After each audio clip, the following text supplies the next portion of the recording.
तो दिल्ली में cloud seeding के सभी ट्रायल असफल रहे हैं। बारिश की एक बूंद राजधानी में नहीं गिरी।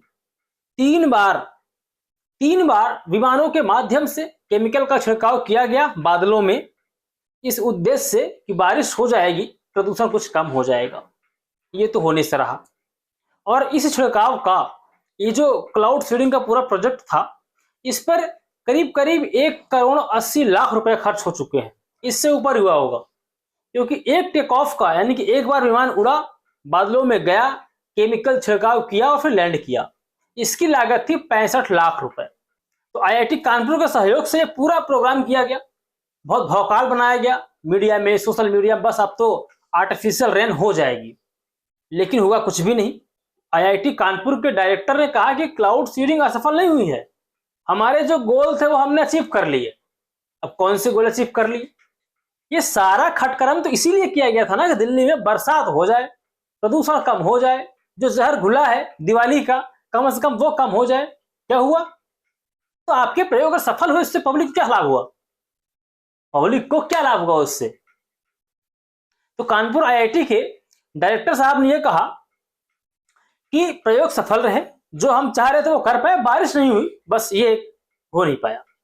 क्यों बारिश नहीं हुई? क्योंकि बादलों में नमी नहीं थी।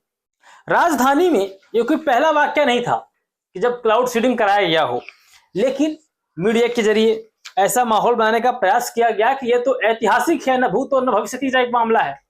1957 में जब पंडित जी प्रधानमंत्री थे, तब राजधानी दिल्ली में पहली बार क्लाउड सीडिंग कराई गई थी। उसके बाद 1971, 1972 में फिर कराई गई। तब इतने संसाधन नहीं थे, इतने रिसोर्सेज नहीं थे, तो ग्राउंड जनरेटर के माध्यम से क्लाउड सीडिंग कराई जाती थी और सफलता मिलती भी थी, नहीं भी मिलती थी। जो पहला ट्रायल था उसमें सिर्फ इतनी सफलता अर्जित हुई कि जो वर्षा होती थी उसमें 17% की वृद्धि दर्शाई गई थी। 1973 में तमिलनाडु में हुआ, 1974 में महाराष्ट्र में हुआ, और उसके बाद तो कई राज्यों ने इसको किया। कर्नाटक में हुआ, महाराष्ट्र में 2019 में फिर हुआ, इवन उत्तर प्रदेश में हुआ। 2010 में, आपको शायद पता ना हो, 2010 में उत्तर प्रदेश में बनारस में गंगा रिज में, गंगा का जो बेल्ट था उसके आसपास क्लाउड सीडिंग कराई गई थी। दिल्ली सरकार का जो क्लाउड सीडिंग का पूरा प्लान था वो फेल हो गया। एक पैसे का फायदा नहीं हुआ है, इसमें पैसे डूबे पब्लिक के, सो अलग, पीआर, प्रोपेगेंडा सब ध्वस्त हो गया। अब प्रदूषण से राहत तो मिली नहीं, तो दिल्ली सरकार ने माननीय मुख्यमंत्री रेखा गुप्ता जी के लिए और जो उनके सहयोगी मंत्री हैं उनके लिए एयर प्यूरिफायर मंगा लिया। ले 5.5 लाख रुपए का ऑर्डर गया है।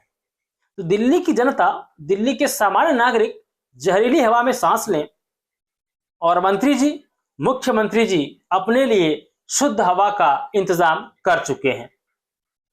पहले इन लोगों ने हवा में जहर मिलाया, दिवाली के माध्यम से पटाखे फोड़ने की अनुमति कोर्ट से ले आए, और फिर अब अपने लिए प्यूरिफायर लगा लिए। आप जहरीली हवा में सांस लेते रहिए, मस्त रहिए और सुरक्षित भी रहिएगा। पहले आप यमुना में कूदे थे छठ के नाम पर, ये उसमें आपको कूदा रहे थे, अब आप जहरीली हवा में सांस लेते रहिए।